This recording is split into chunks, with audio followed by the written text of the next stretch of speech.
Good morning, you guys. It's your girl Tati, and I'm back with another video. So today I am currently at school. It is 7:45 a.m. I have class from 8 to 1 today, and today it will be CNA courses. Today's my second day. Yesterday, Friday, I had class from 4:30 to 9:30. I brought my breakfast with me. As y'all know, I'm on like a strict soft food diet because of my little procedure I had on Wednesday. So yeah, I just wanted to let you guys know, why do I have to take the CNA course and I'm already a medical assistant? For my school, you need to have taken the certified nursing assistant course in order to get into the program. I don't know if it's required for you to pass the state test, but I think you have had to at least taken the course. So that's actually why I am here, because this is the only time the CNA course works around my work schedule. So I still have to work because I have to provide for my family. Otherwise, I would have to go during the day, which means that I couldn't work. So it would have messed up my schedule, and then it wouldn't interfere with my coworker's schedule. But anyways, you guys, I'm getting ready to go to class, so I'm not going to really film so much in school. I'm going to be here for 5 hours, and then later I will further explain about the CNA course, and that many schools actually require you to take the CNA course because it's just a lot of opportunities and benefits that come with taking the course, and how it kind of sets you up for the nursing program. So I'll talk to you guys later. Okay, you guys, I'm back at home now. So I'm gonna first start out what a CNA is. A CNA is basically, I'm gonna use my notes too while I'm talking to you. A CNA basically is a certified nursing assistant, and it kind of like describes what a CNA is, as you say the name, certified nursing assistant. A CNA is basically, they are the ones who assist the nurse. You're there to help your nurse in taking care of your patient. CNAs, just remember when you are working with a health team, that the main important person in the healthcare team is the patient. Because the reason why you guys have the healthcare team is because there's a patient who needs help.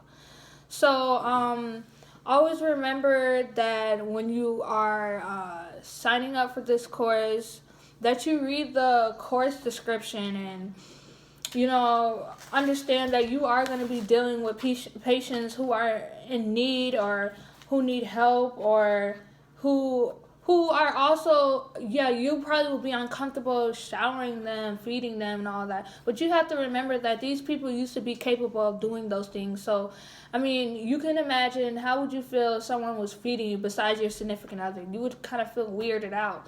That you can kind of imagine that's how they would feel too, because that's, they're not used to that. This is something they have to adjust to. And then it eventually becomes normal, and that's just how they have to live. They have to live by someone, determining their schedule and etc. So yes, so I go to College of Lake County. So anyone who goes to that college and is pursuing the nursing career, or who needs to do the CNA, this is probably a good video for you to watch.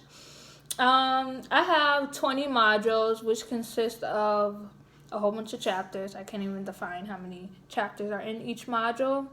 I think there's like 4 or 5 chapters in each module, but they're all mixed up. So I can kind of read my course description and kind of tell you what the CNA program is about. It's for assistants. It's for CNAs, are assistants to be a licensed nurse. They provide hands-on care to those who are unable to care for themselves. In this program, student learns the basic nursing assistant skills and related knowledge necessary to take care for the elderly. So understand, when you do CNA, you're going to have to have immunity to these different vaccines. I know, like MMR, varicella.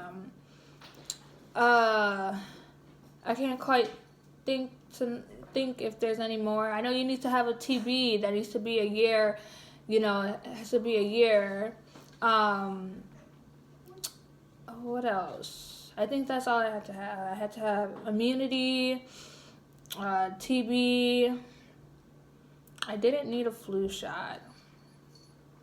But whatever school you go to, they'll tell you what you need, as in like shot records. So understand that when you do turn in your vaccines, and yes, most of these shots we got when we were younger, do understand that you are able to lose immunity to these shots. So varicella, I lost immunity to varicella, so I had to get the shot. So I had to provide a record that I got the shot again, and then I had to provide one copy that I got the shot at least one time, but usually your doctors recommend you to get it twice. I also needed to do a fingerprinting. So luckily, because I am a medical assistant, I had a fingerprinting already in the system because I had to do it for externship or internship, whichever one you guys want to call that. So I was already in the system, so I kind of got to pass that part. That part was kind of easy for me to get through. I literally turned it in and they replied back in 30 minutes and was like, okay, you have been approved for the fingerprinting. So also I had to do a background check. You have to do a background check for CNA, so also remember that. Keep that in mind. The objectives is you're going to demonstrate the required skills for the entry-level employment as a CNA. You're going to describe the roles and functions of a CNA in the healthcare team. You're going to explain the legal and ethical implications of the role of the CNA. Summarize residents' rights and explain the implications for the CNA. Explain necessary precautions to ensure resident safety. Identify the role of the CNA in infection control. So I've only had this class yesterday and today, so 2 days, and literally, you guys, like, you learn so much. I think I think we've covered 8 chapters, or 8 to 12 chapters. Like, we literally learned so much in the first 2 days, and then some of the stuff you're like so surprised that this even happens, or this could happen, or you also get informed of all the risk that happens when you age. Like, literally, we had such a big list of what happens when you are aging, like changes in weight, blood clots, osteoporosis, memory loss, extended recovery time to like wounds and scars, so like mitosis. Your skin gets more thinner. You kind of lose a layer. Immunity problems, hypertension, change in range of motion. So meaning like joint stiffness or muscle strength, and that's kind of really important because if you don't, God forbid, say like your resident's arm needs to be rotated all the time, and you kind of skip out on doing that, their arm can get stuck and then they can't ever use that arm again. Loss of teeth, slow nerve impulses, digestive issues, balance issues, narrowed arteries, decreased sexual functions, and then that all leads to depression. I was told in class that elderly people are like the highest rates of depression. So we kind of think like teenagers and college students are because of school and the career they want and financial, but it's also like elder people because you have to understand that they're in a position where they're forced to retire. They have all these health problems, family issue, housing issue, and then now if they retire or work, it's like they're kind of getting less money that they're getting than when they were working when they're younger.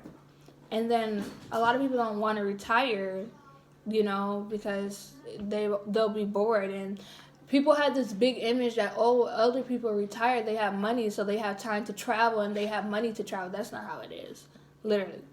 I learned that in class. That's really not how it is. Because that's actually how I thought. I'm going to be having money and be traveling, but it's not. But, yeah, I kind of went over a little bit of the stuff that I learned in class and what CNA is about. Some things I was surprised about that I learned. Now, let's talk about the biggest thing that I kind of want to talk about. Why do I have to do CNA and I'm a medical assistant? Isn't a medical assistant higher than a CNA? Isn't a CNA lower than a medical assistant? Certified nursing assistant is a great job. It's a great first step in patient care. But the only downfall is that you don't get paid for what you're worth. Medical assistant, you get paid more. And I wouldn't say you don't get paid for what you're worth, but when you first start out in entry level, you don't get paid a lot. So you get the minimum wage of being a medical assistant paid. So as years go up and if you have a job that gives you a raise, I would prefer to get a raise than to get a bonus because they take taxes away from bonus, and then you only get that once a year, and then it's not a lot of money either. I would prefer to get the raise because you'll get that all year long instead of getting the bonus once a year.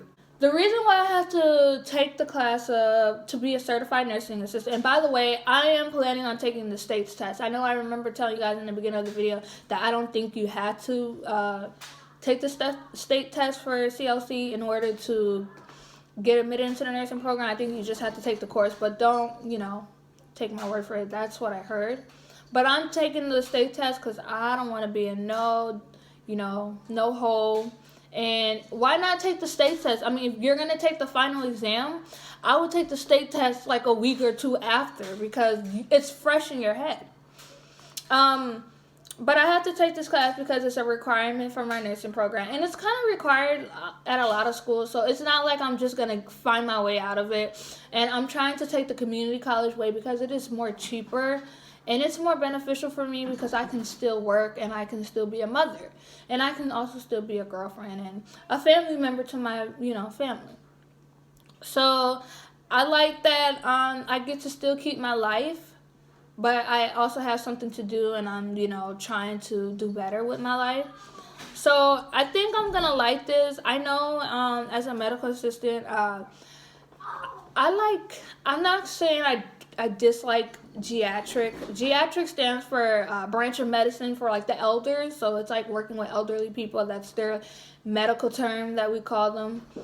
I don't dislike working with them, but I'm not comfortable as in like I would want to specialize in that department. Like, you know how like doctors have specialties, like some of them do family practice, some of them do geriatrics, some of them do pediatrics. Like I how I am now, I wouldn't specialize in geriatrics. I don't know where I would specialize at, or where I am most comfortable working, but it's just like I haven't really worked with a lot of geriatrics. I don't have a lot of experience, so I guess I'll get that experience in CNA. But I can say the qualities that I have will make me a good CNA is that I'm patient, I have empathy, like I'm understanding, I'm reliable, and I listen. Like that's the key thing to being a good CNA. You need to listen. You need to have empathy because you have to understand these people are going through things, and just like how you would want someone to be there for you, that's what they want to, and you need to just have respect. You need to respect their privacy, their boundaries, respect that they want their independence. You just need to always understand that the patient comes first, and although you are their nursing assistant, you are not obligated to do everything for them. If they are able to do stuff and they want their independence, they have those rights.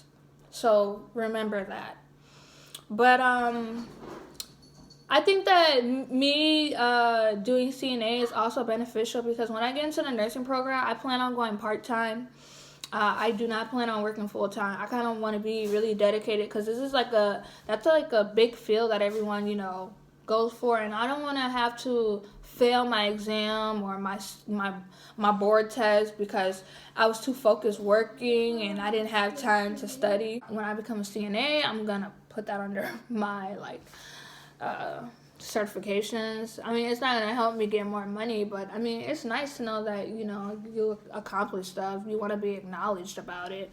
I know CNA is not things that people highly praise, but it's an accomplishment and I'm happy. When I become a certified nursing assistant, the benefit that it will be for me is that I will go part-time, and if I need to pick up more hours or if I need to leave my job, I could work as a CNA. So that's a good thing. And then, I get to have experience in that field and see if I would like that department working with geriatrics and see if that's, when I become a nurse, if I want to work with, them or whatever. Or to see if I would like to work in a nursing home because nurses are the leaders of the healthcare team.